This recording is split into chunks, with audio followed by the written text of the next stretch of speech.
برادران اسلام اور دینی ملی بھائیوں، اس سے پہلے خطبہ جمعہ میں بتایا گیا تھا کہ انسان کو ہدایت کیسے ملتی ہے اور ہدایت یافتہ لوگوں کی پہچان کیا ہے۔ آج کے اس خطبہ جمعہ میں ہم جانیں گے کہ انسان گمراہ کیسے ہوتا ہے، انسان کی گمراہی کے اسباب کیا ہیں۔ دعا کیجیے اللہ تعالیٰ مجھے سچ اور حق کہنے کی توفیق دے اور ہم سب کو ان باتوں پر زیادہ سے زیادہ عمل کرنے کی توفیق عطا فرمائے، آمین۔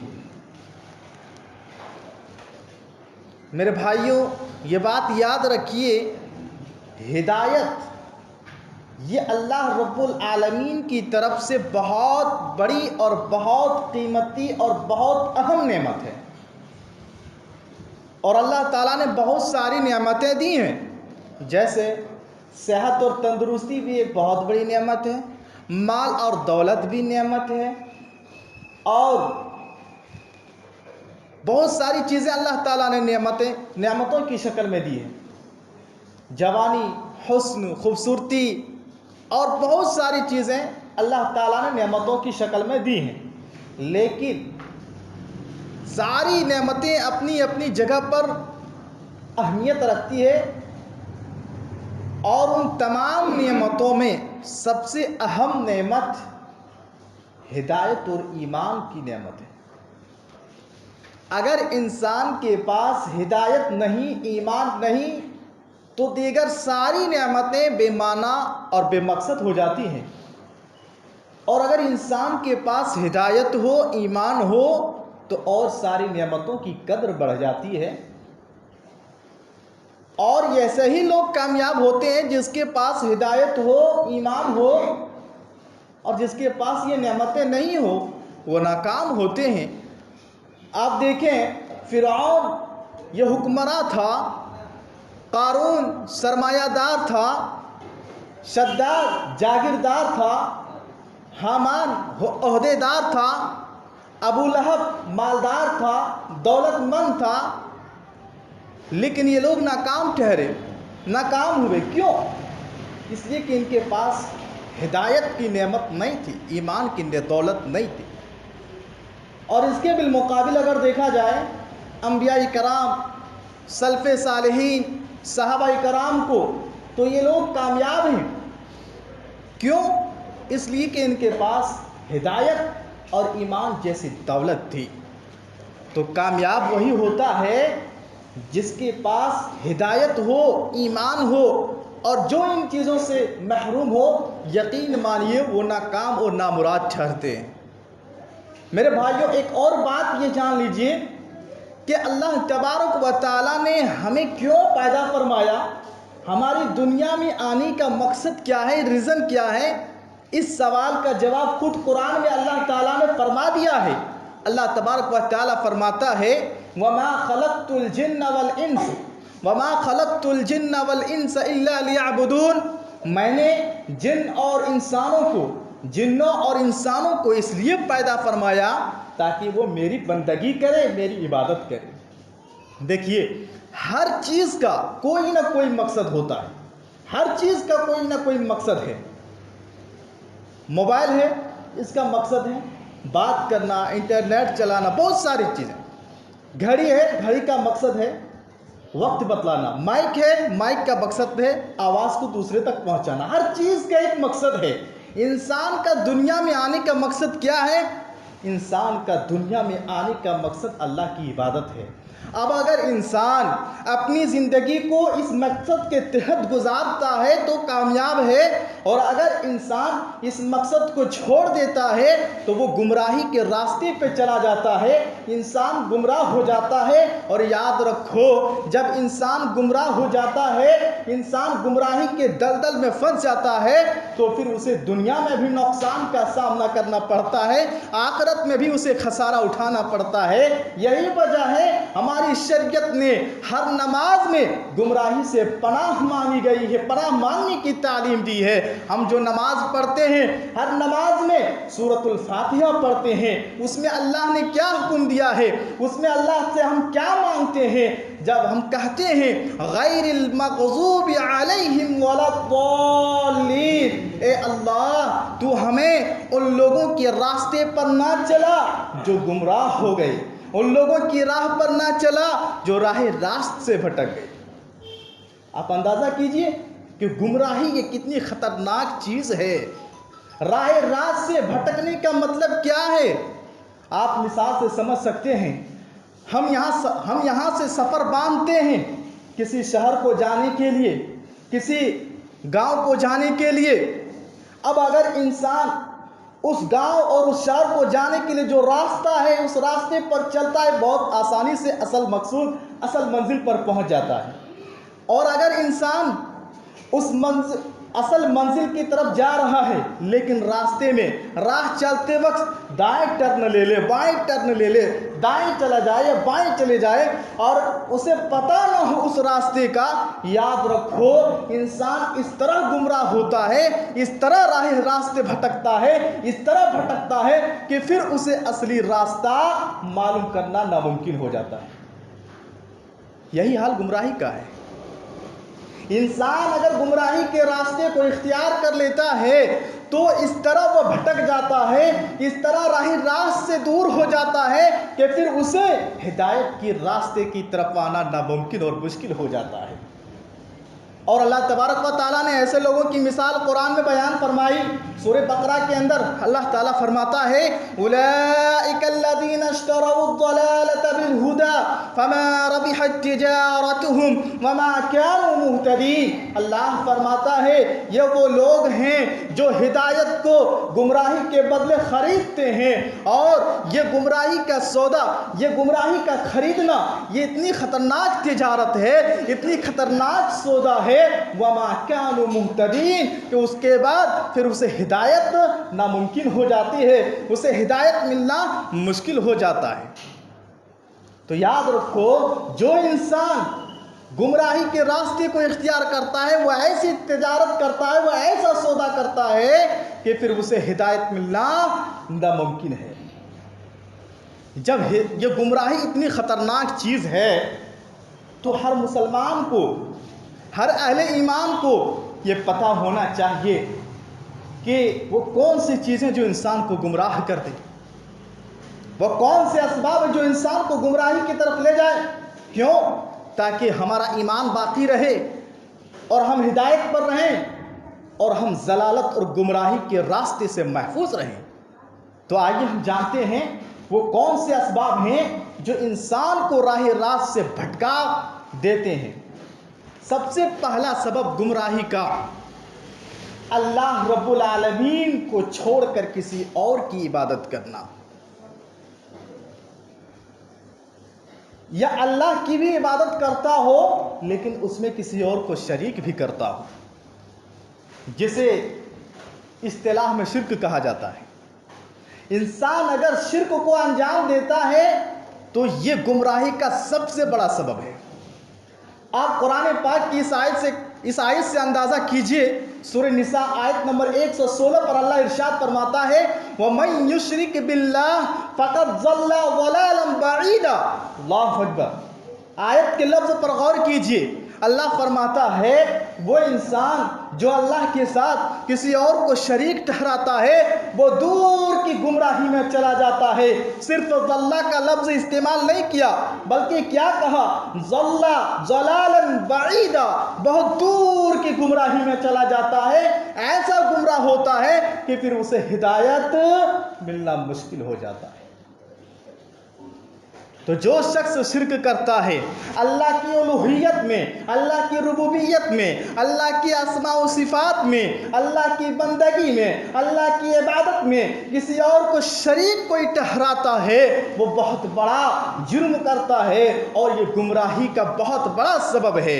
معلوم ہوا کہ گمراہی کا سب سے بڑا سبب شرک ہے، لیکن افسوس کے ساتھ یہ کہنا پڑتا ہے کہ مسلمانوں کا ایک طبقہ ایسا بھی ہے مسلمانوں کا ایک طبقہ ایسا بھی ہے جو خود کو مسلمان کہتے ہیں، خود کو مومن کہتے ہیں، زبان سے کلمہ طیبہ پڑھتے ہیں، لا الہ الا اللہ پڑھتے ہیں، اللہ کو اللہ مانتے ہیں، رسول کو رسول مانتے ہیں، لیکن اللہ کی عبادت میں کسی اور کو شریک بھی ٹھہراتے ہیں، اللہ کی بندگی میں کسی اور کو شریک بھی ٹھہراتے ہیں۔ یاد رکھو میرے بھائیوں، یاد رکھو، اللہ رب العالمین کی عبادت میں کسی اور کو کوئی شریک ٹھہراتا ہے، یہ گمراہی کا راستہ ہے، یہ بہت بڑا شرک ہے۔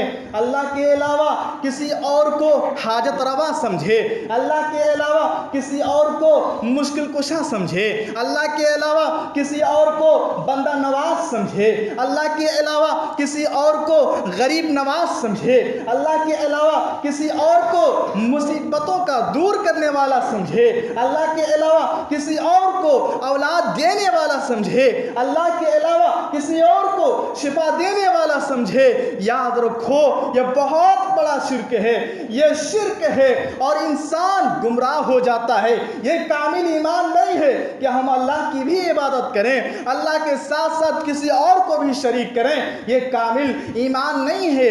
کامل ایمان یہ ہے کہ اللہ کی ذات میں، اللہ کی ربوبیت میں، اللہ کی اسماء و صفات میں رائی کے دانے کے برابر بھی کوئی چیز شریک نہ ٹھہرا، یہ کامل ایمان ہے۔ آج دیکھیں گے بہت سارے مسلمان ایسے جو اس طریقے کے شرک کو انجام دیتے ہیں تو وہ گمراہ ہیں۔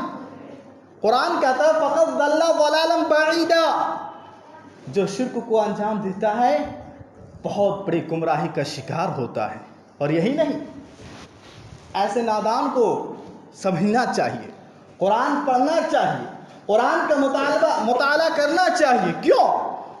اب قرآن پڑھیں گے تو معلوم ہوگا کہ دیکھیے انسان اللہ کو مانتا ہے، اللہ کی عبادت کرتا ہے اور کسی اور کو بھی شریک کرتا ہے تو یاد رکھو اس کی ساری نیکیاں برباد ہو جاتی ہیں، ساری نیکیاں برباد ہو جاتی ہیں۔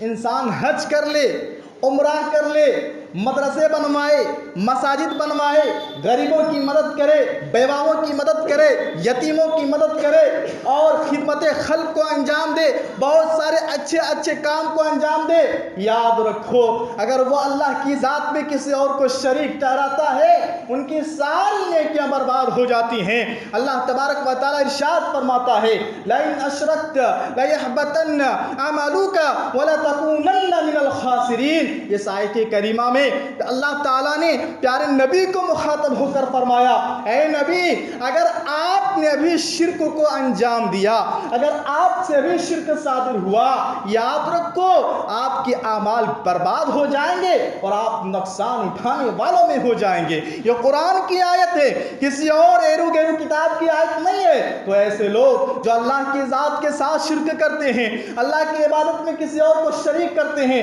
انہیں چاہیے کہ قرآن کا مطالعہ کرے، قرآن معنی کے ساتھ پڑھے، قرآن مفہوم کے ساتھ پڑھے، انہیں پتہ چلے گا کہ قرآن میں اللہ نے کیا کہا ہے۔ تو میرے بھائیو کہنے کا مطلب ہے کہ انسان جب شرک کو انجام دیتا ہے اس کے سارے نیکیاں برباد ہو جاتی ہیں۔ اور بہت سے لوگوں کی ذہنوں میں یہ بات بیٹھی ہے کہ شرک صرف بتوں کے سامنے سجدہ کرنا ہے، شرک صرف یہ ہے کہ مورتیوں پر، بتوں پر مالا چڑھا دیا جائے، چڑھاوا چڑھا دیا جائے، یہ شرک ہے۔ یہ تو شرک ہے ہی، یاد رکھو، یاد رکھو اگر کوئی تعویذ پہنتا یہ بھی شرک ہے، اگر کوئی دھاگا باندھتا ہے شفا کے لیے یہ بھی شرک ہے، اگر کوئی کڑا لٹکاتا ہے شفا کے لیے یہ بھی شرک ہے۔ اللہ کے رسول صلی اللہ علیہ وسلم نے صاف فرما دیا ہے من علق تمیمۃ فقد اشرک، جس نے تمیمہ لٹکایا، کڑا لٹکایا، دھاگا باندھا، فقد اشرک، اس نے کیا کیا؟ اس نے شرک کیا، اس نے شرک کیا۔ اس لیے میری ماؤں بہنوں، میرے بھائیوں، ہم دیکھیں اپنے گھروں میں، اپنے رشتہ داروں میں کہ ہمارے کوئی رشتہ دار تو اس برائی میں مبتلا نہیں ہے۔ افسوس کے ساتھ کہنا پڑتا آج ایک فیشن چل پڑا ہے۔ آپ دیکھیں کہ کتنے ایسے مرد اور عورتیں، لڑکا اور لڑکیاں پاؤں میں کالا دھاگا باندھتے ہیں، یہ فیشن کے طور پر شرک کو انجام دے رہے ہیں۔ کالا دھاگا پوچھا جائے کیوں؟ پاؤں کا درد ختم ہوتا ہے. دیکھیے پاؤں کا درد ختم ہوتا ہے. یاد رکھو یہ شرک ہے، یہ شرک ہے، اور شرک کی وجہ سے ساری نیکیاں برباد ہو جاتی ہیں، سارے اعمال برباد ہو جاتے ہیں، اور یہ گمراہی کا بہت بڑا سبب ہے. جیسا کہ ابھی آپ کے سامنے قرآن کی آیت پیش کی گئی، اللہ نے کہا فقط ضل ضلالا بعیدا، جو شرک کو انجام دیتا ہے وہ دور کی گمراہی میں چلا جاتا ہے، پھر اسے ہدایت ملنا ناممکن ہو جاتا ہے. اسی طریقے سے گمراہی کا دوسرا سبب یہ ہے اللہ کے رسول کی نافرمانی کرنا، سنت سے اعراض کرنا، رسول کے حکم آ جانے کے بعد اسے ٹھکرا دینا، رسول کی نافرمانی کرنا، رسول کا انکار کرنا ہے. ایک حدیث دیکھیے، صحیح بخاری کی حدیث ہے، حدیث نمبر 7280 ہے. اللہ کے رسول صلی اللہ علیہ وسلم فرماتے ہیں کل امتی یدخلون الجنہ، میری امت کا ہر آدمی جنت میں جائے گا سوائے اس آدمی کے جس نے میرا انکار کیا، جس نے انکار کیا. صحابہ کرام نے پوچھا کس نے انکار کیا؟ تو آپ صلی اللہ علیہ وسلم نے فرمایا جس نے میری اطاعت کی وہ جنت میں داخل ہوگا. ومن عصانی فقد ابا، جس نے میری نافرمانی کی اس نے انکار کیا. معلوم کیا ہوا؟ رسول کی نافرمانی، رسول کا انکار کرنا ہوا. اس لیے میرے بھائیوں، ہم اور آپ اپنی زندگی میں دیکھیں کہ ہم رسول کی نافرمان تو نہیں ہیں، ہم رسول کے احکام کے خلاف اپنی زندگی تو نہیں گزارتے ہیں. اور اللہ اکبر، اللہ نے قرآن میں صاف انداز میں فرما دیا ہے جو اللہ کو نہ مانے، رسول کا انکار کرتے وہ گمراہ ہو جاتا ہے. اللہ تعالیٰ سورہ نساء آیت نمبر 136 پر اللہ ارشاد فرماتا ہے وَمَن يَكْفُرْ بِاللَّهِ وَمَلَائِكَتِهِ وَكُتُبِهِ وَرُسُلِهِ، اللہ تبارک و تعالیٰ فرماتا ہے جو اللہ کا انکار کرتا ہے، جو فرشتوں کا انکار کرتا ہے، جو رسولوں کا انکار کرتا ہے، جو کتابوں کا انکار کرتا ہے، جو آخرت کے دن کا انکار کرتا ہے، فَقَدْ ضَلَّ ضَلَالًا بَعِيدًا، وہ گمراہی کا شکار ہو جاتا ہے. ارکان ایمان جو ہیں ہر ایک پر ایمان رکھنا واجب ہے. اگر ایک کا بھی انکار کرتے ہیں تو انسان گمراہ ہو جائے گا. تو دیکھیے وَمَن يَكْفُرْ، اللہ نے کہا جو انکار کرتا ہے تو اللہ کو، رسول کو، تو وہ گمراہ ہو جاتا ہے. آج مسلمانوں کا ایک طبقہ ایسا بھی ہے کہ جب ان کے سامنے رسول کی بات آ جائے، رسول کا حکم آ جائے، رسول کے فرامین آ جائے تو کیا کہتے ہیں کہ ٹھیک ہے لیکن ہمارے امام نے یہ نہیں کہا، ہمارے امام نے وہ کہا، ایسا کہا. بالکل واضح ہو جاتی ہے، قرآن و حدیث سے صاف ہو جاتی ہے کہ یہ چیز بدعت میں سے ہے، یہ چیز خرافات میں سے ہے، یہ چیز شرک میں سے ہے، پھر بھی کیا کہتے ہیں ہمارے امام سے یہ ہے وہ ہے، ہم اس کو نہیں مانتے. کیا ہے یہ رسول کی نافرمانی ہے، رسول کی سنت سے اعراض کرنا ہے، رسول کے فرامین کو ٹھکرانا ہے. اور یاد رکھو جو ایسا کرتا ہے، رسول کی نافرمانی کرتا ہے، رسول کا انکار کرتا ہے، رسول کی سنت سے اعراض کرتا ہے تو وہ گمراہی کا شکار ہوتا ہے. اور قرآن کہتا ہے فقط ضل ضلالا بعیدا، بہت دور کی گمراہی میں چلا جاتا ہے، پھر اسے ہدایت کی طرف نصیب نہیں ہوتا. تو یہ گمراہی کا دوسرا سبب ہے رسول کی نافرمانی کرنا. گمراہی کا، انسان کی گمراہی کا تیسرا سبب کیا ہے؟ انسان کی گمراہی کا تیسرا سبب بدعت ہے. بدعت کیا ہے؟ بدعت یہ ہے کہ دین میں کوئی ایسا عمل یا کوئی ایسا کام ایجاد کرنا جو نہ قرآن سے ثابت ہو، نہ احادیث سے ثابت ہو، نہ صحابہ کے آثار سے ثابت ہو، اور اسے دین کا حصہ سمجھ کر کرے، ثواب کی نیت سے کرے، یہ بدعت ہے. اور آج دیکھیں گے سماج اور معاشرے کا تو بہت ساری بدعات و خرافات ہیں سماج میں. دن کی بدعت الگ ہے، ہفتے کی بدعت الگ ہے، مہینے کی بدعت الگ ہے، سال کی بدعت الگ ہے، میلاد کی بدعت الگ ہے، وفات کی بدعت الگ ہے۔ طرح طرح کی بدعت آج سماج اور معاشرے میں ہیں۔ یاد رکھو، جو انسان بدعت کو انجام دیتا ہے وہ گمراہ ہو جاتا ہے۔ آپ ہر خطبے میں سنتے ہیں کل بدعت ضلالہ، کہ ہر بدعت گمراہی ہے اور ہر گمراہی جہنم میں لے جانے والی چیز ہے۔ ہر خطبے میں آپ سنتے ہیں یہ چیز، کبھی ان کے معنی کو سمجھا کرو، کیا ہے کیا نہیں پڑھا کیجئے، مطالعہ کیجئے۔ افسوس ہے آج بہت سے مسلمان بدعت و خرافات میں مبتلا ہیں۔ اہل علم بڑی اچھی بات کہتے ہیں کہ دیکھو، جیسے کافر جو صرف اللہ کو انکار کرتا ہے، بدعت نہیں کرتا ہے، اہل علم کہتے ہیں کہ اس کے لیے ہدایت بہت ممکن ہے، وہ بہت جلدی ہدایت پر آ جاتے ہیں۔ لیکن جو بدعت ہیں، بدعت کو انجام دیتے ہیں، وہ جلدی سے ہدایت پر نہیں آتے۔ کیوں پتہ ہے؟ اس لیے کہ وہ جس عمل کو انجام دے رہا ہے وہ اچھا سمجھ کے انجام دے رہا ہے، یہ دین کا کام کر رہے ہیں، اچھا کام کر رہے ہیں، نیکی کا کام ہے، ہم گمراہ کہاں ہیں؟ اور یہی وجہ گمراہی کا سبب بن جاتے ہیں۔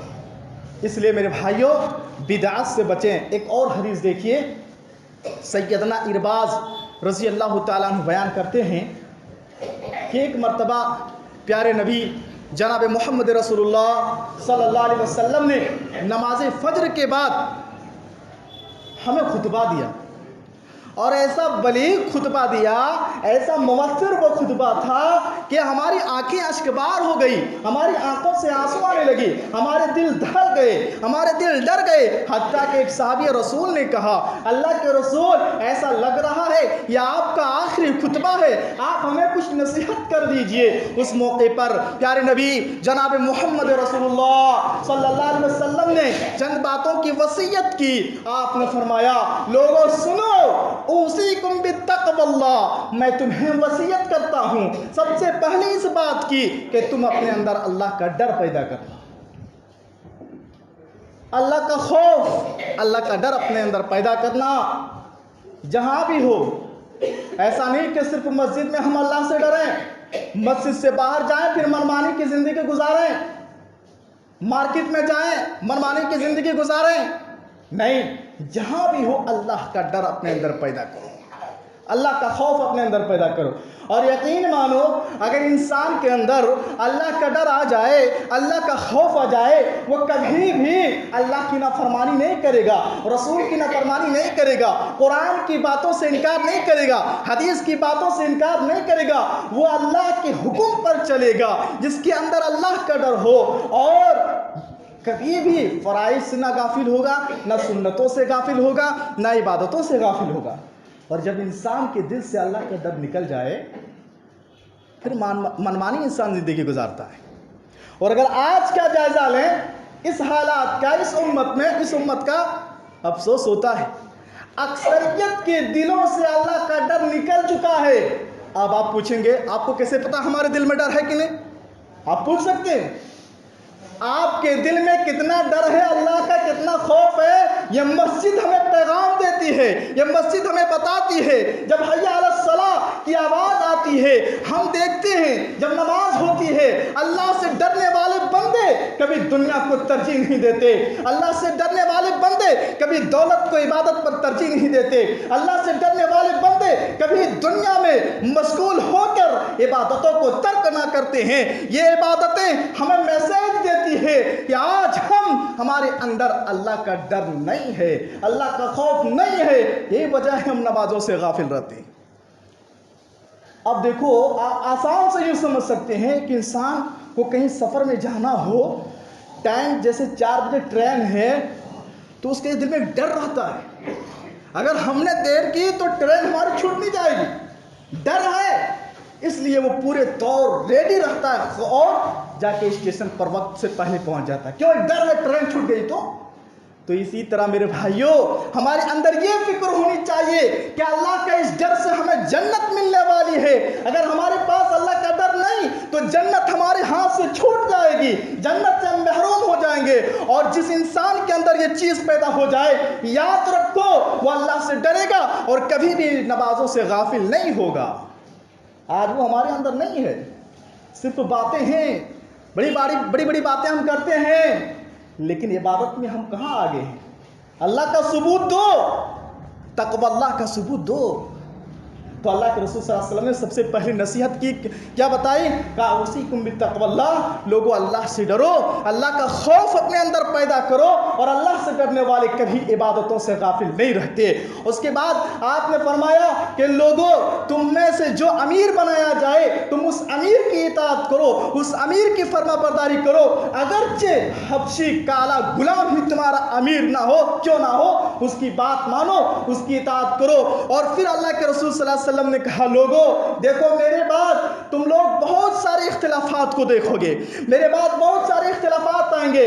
ایسے موقع پر، ایسے ٹائم میں، ایسے حالات میں میری سنت کو اور میرے ہدایت یافتہ صحابہ خلفائے راشدین کی طریقے کو مضبوطی سے پکڑ لینا، مضبوطی سے پکڑ لینا. اس کے بعد آپ نے فرمایا وَإِيَّاكُمْ وَمُحْدِثَاتِ الْأُمُورِ، اور کہا لوگوں دیکھو دین میں نئی چیز ایجاد کرنے سے بچنا، بدعت کو ایجاد کرنے سے بچنا.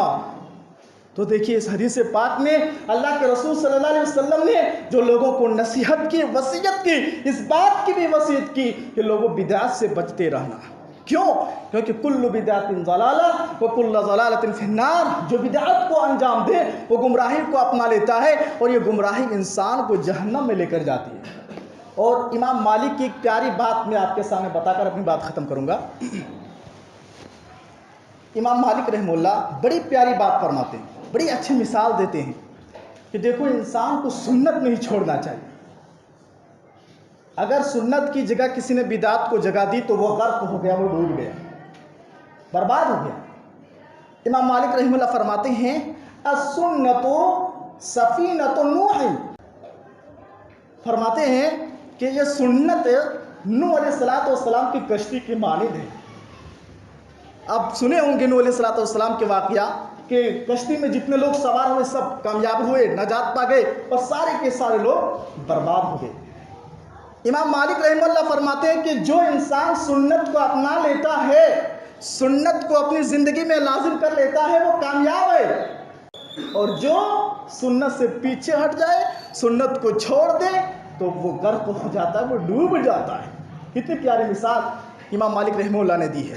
تو اس لیے میرے بھائیوں بدعات سے بچیں، سنت کو اپنائیں، رسول کے فرامین کو اپنائیں، رسول کے احکامات کو اپنائیں، تاکہ ہم گمراہی سے بچ سکیں. اور اس کے علاوہ بھی بہت ساری ایسی چیزیں جو انسان کو گمراہ کر دینے والی ہیں. انشاءاللہ آنے والے خطبہ جمعہ میں ایک چند اسباب پر بھی روشنی ڈالی جائے گی. کیوں؟